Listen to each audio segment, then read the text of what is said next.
Deni la shilingi 2,000 la mfunga mzee Shezali jela miaka 4.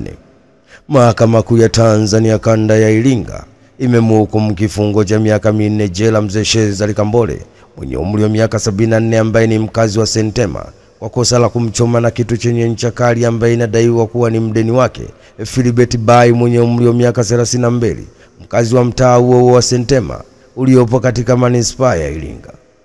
Imeelezwa mahakamani hapo kuwa mshtakiwa mzee Shezali Kambole alikuwa akijishughulisha na shughuli za kuuza mipini ya majembe ambapo alikuwa akimdai marehemu Philibert Bai kiasi cha deni la shilingi 2,000.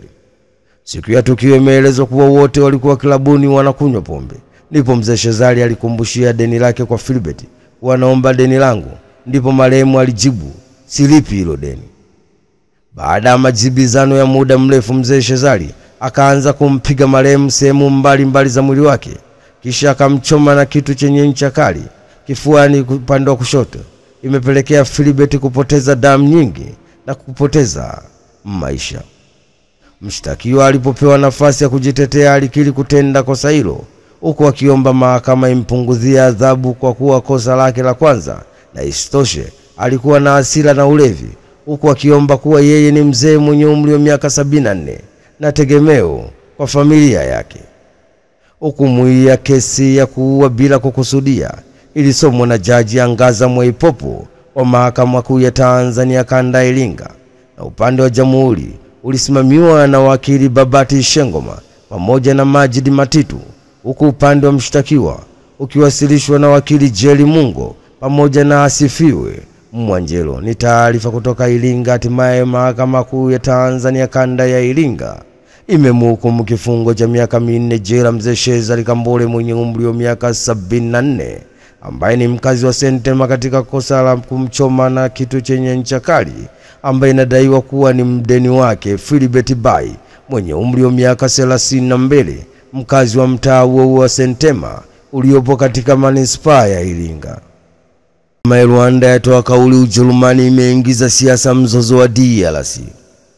Serikali ya Rwanda imesema kitendo cha nchi ya Ujerumani kusitisha misaada kwa Rwanda kutokana na mashambulizi ya kundi la waasi wa M23 mashariki mwa Jamhuri ya Kidemokrasia ya Kongo ni sawa na kuingiza siasa katika ushirikiano, kitendo ambacho ni kosa na jambo lisilo na tija. Taarifa iliyotolewa na Wizara ya Mambo ya Nje ya Rwanda imesema Ujerumani ambayo inajinasibu kuwa ni nchi inayopanga na kuona mzozo huo unaisha haipaswi kuchagua upande kwenye kile kinachoendelea huko nchini DRC. Rwanda itaendelea kulinda usalama wa taifa lake huko kushiriki kikamilifu kwenye mchakato wa kuimarisha amani ya kanda ya nchi yake. Ni taarifa kutoka nchini Rwanda. Hatimaye serikali ya Rwanda imesema kitendo cha nchi ya Ujerumani kusitisha misaada kwa Rwanda kutokana na mashambulizi la kundi la waasi wa M23 mashariki mwa Jamhuri ya Kidemokrasia ya Kongo ni sawa na kuingiza siasa katika ushirikiano, kitendo ambacho ni kosa na jambo lisilo na tija. DF wafariji familia ya aliyeuawa DRC. Mkuu wa majeshi Tanzania General Jacob John Mkunda amewasili Zanzibar katika viwanja vya Abeid Amani Karume kwa niaba ya Rais wa Jamhuri ya Muungano wa Tanzania Daktari Samia Suluhu Hassan kwa ajili ya kufariji familia ya Sergeant Mohamed aliyopoteza maisha Januari 24 mwaka huu baada ya kushambuliwa na kundi la waasi wa M23 mashariki mwa Kongo, ambapo Sergeant Mohamed alizikwa Februari 13 visiwani Zanzibar. Baada ya kuwasili, General Mkunda alifika samaki Zanzibar na kuonana na familia ya marehemu, kisha kutoa mkono wa pole, kisha kusisitiza kuwa Rais wa Jamhuri ya Muungano wa Tanzania Daktari Samia Suluhu Hassan alitamani kufika mwenyewe, lakini amenituma kuwasilisha salamu za lambilambi kwa familia hii.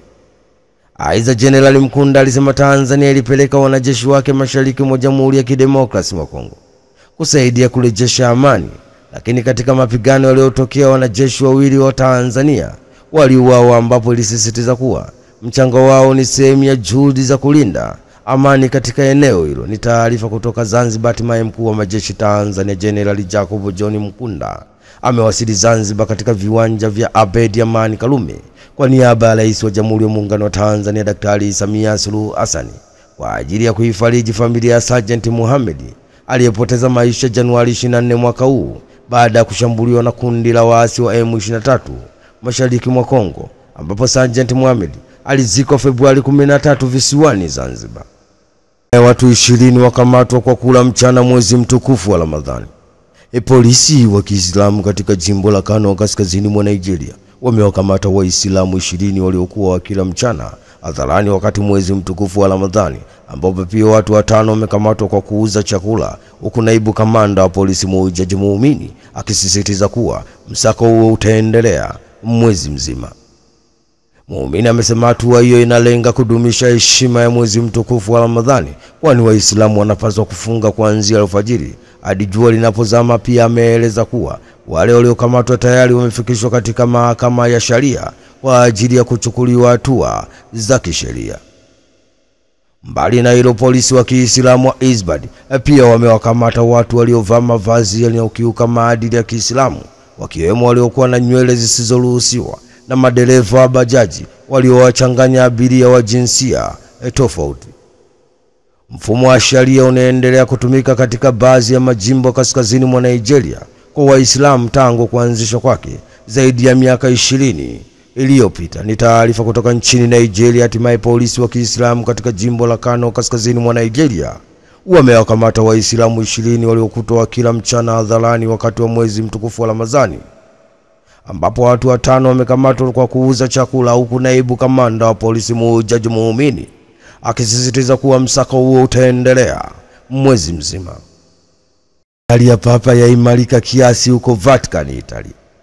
Vatican imethibitisha kuwa afya ya Papa Francis inaendelea kuimarika kidogo kidogo baada ya kupitia changamoto ya upumuaji, ambapo taarifa zinaeleza kuwa kiongozi wa kanisa Katoliki hahitaji tena mashine ya kusaidia kupumua, huku madaktari wakiendelea kufuatilia maendeleo yake kwa karibu zaidi. Papa Francis mwenye umri wa miaka 88 amekuwa akikabiliwa na matatizo ya kiafya ikiwemo maambukizi ya mapafu. Ingawa Vatican haijatoa maelezo zaidi kuhusu matibabu anayopokea, lakini hali yake imeripotiwa kuimarika kidogo kidogo.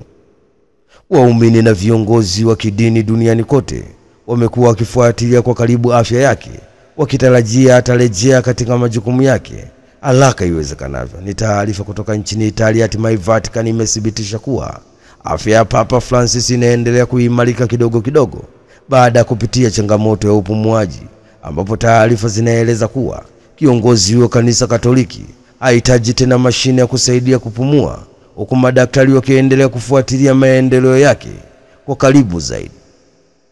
Wananchi wafunga barabara ya Igunga. Wananchi wa Igunga mjini mkoani Tabora wamefunga barabara kushinikiza kwamba magari yasiingie wala kutoka mjini kutokana na ajali ambayo imetokea muda si mrefu, ambapo mtoto aliyekadiriwa kuwa na umri wa miaka 7 hadi 9 kugongwa na kufariki hapo hapo katika eneo hilo.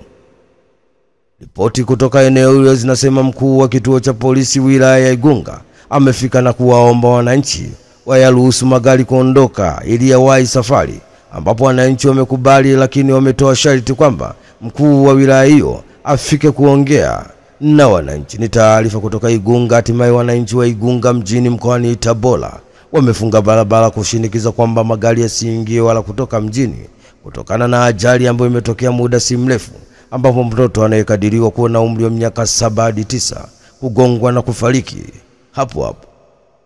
M23 wateka wagonjwa 130 hospitali.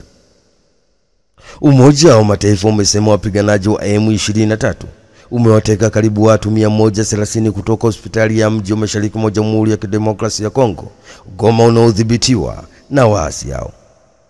Umoja wa Mataifa umesema wiki iliyopita M23 iliwachukua watu 116 kutoka hospitali ya Ndosho mjini Goma na 15 wengine kutoka hospitali ya Eli Africa kwa madai kuwa wao ni sehemu ya jeshi la Kongo au wanamgambo wanaounga mkono serikali ya Kongo. Msemaji wa ofisi ya haki za binadamu ya Umoja wa Mataifa, Levina Shamdasi, alisema katika taarifa kuwa ofisi hiyo ina wasiwasi mkubwa kuhusu usalama wa hali ya kiafya ya wagonjwa hao waliotekwa na waasi wa M23. Mfanyakazi mmoja hospitalini hapo, akiongea kwa sharti la kutotaja jina lake, amethibitisha utekaji huo, ambapo alisema ulifanyika usiku wa kuamkia Jumatano. Tangu walipotoa tena silaha mwaka 2021, waasi wa M23 wameyakamata maeneo ya mashariki mwa Kongo yenye utajiri wa madini, ikiwemo mji mkuu wa Kimbo la Kivu Kaskazini, Goma, mwishoni mwa Januari. Ni taarifa kutoka huko Kongo. Hatimaye Umoja wa Mataifa umesema wapiganaji waasi wa M23 umeteka karibu watu 130 kutoka hospitali ya mji wa mashariki mwa Jamhuri ya Kidemokrasia ya Kongo, Goma, unaodhibitiwa na waasi hao. Hatimaye Ujerumani yasitisha misaada Rwanda. Nchi ya Ujerumani imesema inasitisha misaada mipya kwa Rwanda kutokana na mashambulizi ya kundi la waasi wa M23 mashariki mwa Jamhuri ya Kidemokrasia ya Kongo. Wataalamu wa Umoja wa Mataifa wanasema waasi hao wanasaidiwa na wanajeshi wa Rwanda, ambapo taarifa kutoka Wizara ya Maendeleo ya Ujerumani imesema Ujerumani itazuia ushirikiano zaidi na nchi ya Rwanda. Mbali na kusitisha misaada mipya ya kifedha, wizara hiyo imesema itatathmini ushirikiano uliopo sasa wa maendeleo na serikali ya Rwanda. Msaada wa Wizara ya Maendeleo ya Ujerumani kwa Rwanda ni wastani wa euro milioni 50 kwa mwaka. Hatua ya Ujerumani imejiri baada ya nchi ya Uingereza hivi karibuni kusitisha misaada yake katika nchi ya Rwanda. Pia Canada imesema inayoiwekea vikwazo nchi ya Rwanda kuhusiana na mzozo huo wa DRC. Ni taarifa kutoka nchini Ujerumani. Hatimaye Ujerumani imesema inasitisha misaada mipya kwa Rwanda kutokana na mashambulizi la kundi la waasi wa M23 mashariki mwa Jamhuri ya Kidemokrasia ya Kongo. Wataalamu wa Umoja wa Mataifa wamesema waasi hao wanasaidiwa na wanajeshi wa Rwanda, ambapo taarifa kutoka Wizara ya Maendeleo ya Ujerumani imesema Ujerumani itazuia ushirikiano zaidi na nchi ya Rwanda.